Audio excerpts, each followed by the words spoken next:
I could fly if I wanted to. Oh boy, we've officially gotten to the Disney live-action remake garbage portion of the video. That didn't take long. Honestly, sometimes I think about ranking all those movies, since that seems like the next logical way to torture myself for your entertainment. But then I watch shit like Dumbo, and I realize it would be extremely painful to watch all of these. I couldn't even bear the dumb, stupid, dumb elephant movie. What chance do I have against Snow White, or, I don't know, literally all of the other ones? Trash. Anyway, Dumbo sucks. I'm not even a huge fan of the original animated movie, but it has legitimate ingenuity in the animation, and it was very novel for its time. Best of all, that shit was short. 64 minutes. If you tried to make a 64-minute movie today, they would shoot you. Case in point, the new Dumbo is 112 minutes. Holy shit, what did they do to add an extra hour to this damn story? Well, they basically added an entirely new story. This isn't really a remake of Dumbo, as much as it is a brand new circus movie that just so happens to have Dumbo in it. There are no talking animals, and all the main characters are boring humans. My favorite! Colin Farrell plays a circus guy who lost his arm in the war, and then he comes back to his two kids in the circus, and they miss their dead mom. The daughter is the worst child actress I've seen in quite a while. Like, I'm not gonna harp on a kid performance or anything, but man, does she not have a single line delivery with any emotion in it. And I blame you for that, Tim!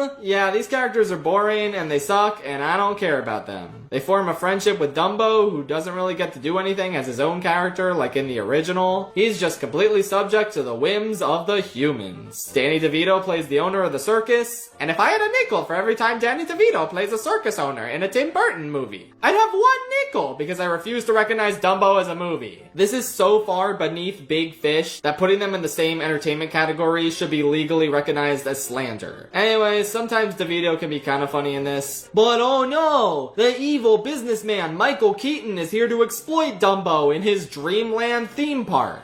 Wait, is this fucking story about Disney? It's really weird. It feels like we're watching a somewhat scathing critique of Walt Disney and what he does. But it's in a Disney blockbuster. I actually don't know what to make of that. Like, I guess the Disney executives didn't really care because they just figured, it's a remake of that elephant cartoon. Just make it make money. Doesn't matter what's in it. It's like, I want to give Tim Burton credit for using Disney money to make an evil parody of Disney, but it's just not that interesting. I still want to be entertained by a film that has a soul to it. And I did not get that at any point in Dumbo 2019. It moves along like it's on a factory assembly line. No emotional bits ever hit. No sequences ever wow me. It's a largely original story by the standards of the live-action remakes, and yet it drags along with the same dull predictability that plague all the other ones that follow the same story as the originals. They also throw in a lot of stuff that doesn't really fit in an attempt to give the illusion of being progressive. Like, wow, this little girl talks about wanting to be a scientist and being remembered for her mind. She's clearly so passionate about it, you can tell in her voice and face. I want to make scientific discoveries. I want to be noticed for my mind. Okay, sorry, I'll stop being mean about that now. Again though, it's Tim's fault, not hers. Anyway, her love of science doesn't affect anything and barely gets brought up over the course of the film. I guess figuring out Dumbo can fly when he uses a feather is a scientific discovery. That's the extent of how much this actually matters. The climax of the film is about saving Dumbo and his mom and setting them free. And the ending features Danny DeVito talking directly to the camera and saying, "Look, we don't have animals anymore. We're a cruelty-free circus." Obviously, it's good in the real world for a circus to not use and mistreat animals, but in this movie, the circus is floundering until Dumbo becomes their star attraction. Then they set him free, and what, now the circus is popular? That doesn't fit with the movie I just watched! It's a really shoehorned and half-assed ending that comes from trying to adapt 2019 morality into a story from the 40s. Speaking of which, since they got rid of all the animal characters, that includes the racist crows, which, yeah, probably a good call. But they lift a lot of the crow's dialogue and give it to some jackass human character. That's something to do a lot, actually. The Baby Mine song is just sung by this random lady in the circus we don't know. So it's like, wow, this is such an emotional moment. It feels so personal and riveting. They do a significantly lamer version of the pink elephant scene that doesn't involve Dumbo getting drunk this time, because we're the good, progressive Dumbo. No CGI elephant will get drunk under our watch. We're the Walt Disney Corporation, damn it! Then there's some other bullshit, like a lady flies in on Dumbo to turn off all the lights at not Disneyland, and the guard subdues the lady, but then they just let Dumbo pull all the levers to shut down the lights, which he knows how to do for some reason. They kind of just stand there and watch as he shuts down power to the whole place. He's a baby elephant. What the f do you think he's gonna do? Just stop him. Oh, and don't worry, they explain how Dumbo gets his name, which I know has kept you all up at night. You see, a sign that says Jumbo breaks over and then it says Dumbo, and a guy looks at it and laughs and says, "Look at the sign! Dumbo!"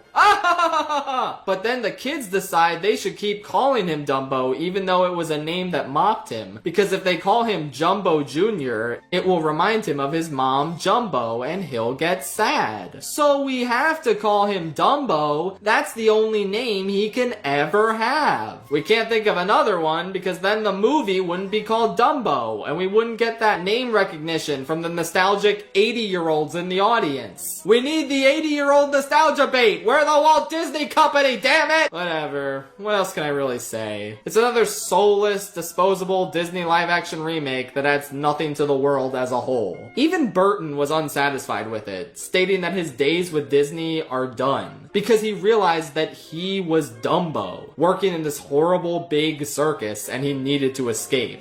I mean, it really doesn't get more scathing than that. I'm just glad I'm done talking about the Disney live-action remakes now. Oh, who am I kidding? You know what's next.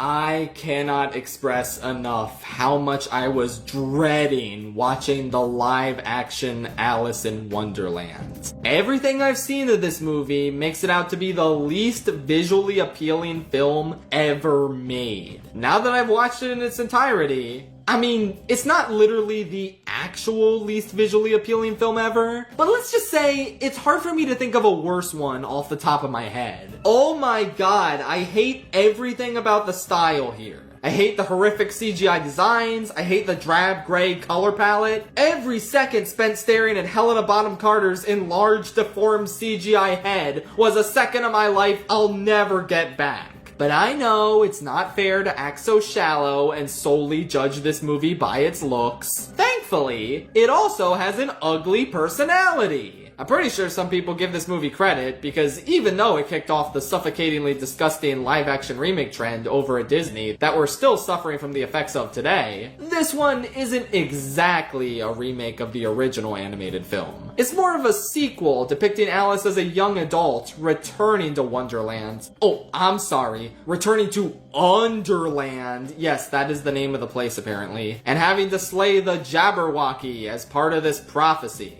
It's actually a new story instead of a beat-for-beat remake of the original, which I guess deserves the mildest commendation in comparison to the even more soulless shit Disney is dumping into the pig trough now. But just because it's original doesn't mean it's good. They took one of the most whimsical and creative stories and sets of characters ever made and shoved them into any old generic fantasy slop story. There's a revolution against the evil Red Queen. We all need to unite and free Underland from her rule. The Mad Hatter gets war flashbacks in this movie. I'm sorry, I don't care if it's original. The story is just boring in this film. Normal Alice in Wonderland doesn't have an amazing story, or really any story at all, but it has whimsy. It has fun. All the fun and whimsy has been sucked out of this version of the world, but they forgot to replace it with actually compelling drama and characters. Alice is unbelievably dull here. She barely reacts to any of the fantastical elements around her. She keeps insisting this is all a dream up until right before the final battle, which makes her investment in anything going on kind of bizarre. I just didn't buy her as a protagonist. But she was a hell of a lot better than Johnny Depp and Helena Bonham Carter.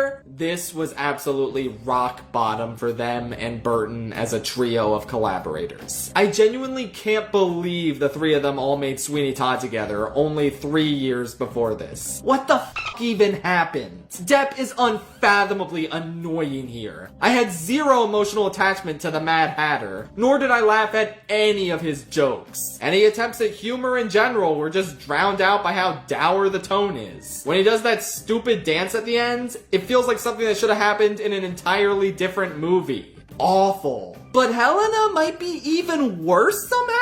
Maybe it's just the CGI head making her performance seem worse than it is, but she's just so screechy and annoying in a way the original Queen of Hearts never was. I guess Anne Hathaway and Crispin Glover are fine, and there are some mildly creative bits. Like, I like the set design whenever Alice is small. The costumes are also pretty neat, and it's kind of fun how everyone in the Queen's court randomly has large synthetic body parts, with her getting furious once they're all revealed to be fake. That's a cute bit that actually fits the tone of the original Alice in Wonderland. I cannot stress enough, by the way, I don't hate this movie for being different from the original animated film. In theory, that's a really, really good thing that the modern live-action remakes should strive to be. What I do hate this movie for is being different and bad. It's just a boring fantasy revolution storyline you've seen done a million times before. But this one has a dragon voiced by Christopher Lee. For 2 lines. Seriously, the Jabberwocky says 2 things and then Alice cuts his tongue out. Why even make it talk in the first place, let alone get Christopher Lee to voice it? This also leads me into the final nail in the coffin with this film. The fact that Alice defeating the Jabberwocky is all predestined by this prophecy, where everything depicted in it happens exactly how it should.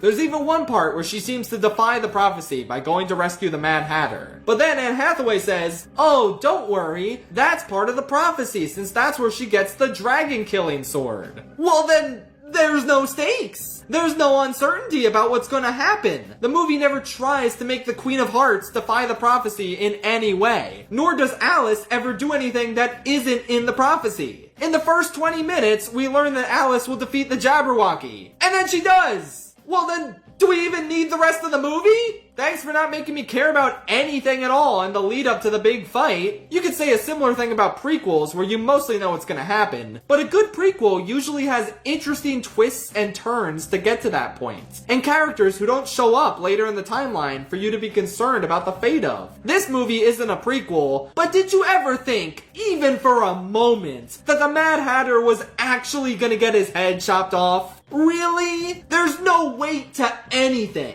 There's no drama, there's no suspense. Making a gritty, intense, live-action Alice in Wonderland with hideous CGI and unbearable performances that ends with Alice slaying a dragon is an idea that would get you laughed out of the pitch room. And yet I guess the joke's on me because this piece of film made $1 billion! How did this make $1 billion? That's insane! But I personally believe that this film's success at the box office was the single worst thing that happened to Disney this century. We would not be stuck in the live-action shithole we're in today if this had been ignored by the general public. But, more importantly to the subject of this video, this was arguably the point of no return for Tim Burton as a director. He would go on to make decent stuff after this, and finally return to practical effects in his most recent film, but this was when he traded out the incredible style of his early work for this lazy, atrocious assault on the eyeballs. I can't believe it looks like this. I can't believe it's this dull. At one point, I had to pause the movie and pull up Technical Foul from 8 Crazy Nights because I just needed to feel something, goddammit. Definitely not his worst film, but I kind of hate its guts the most out of everything he's made.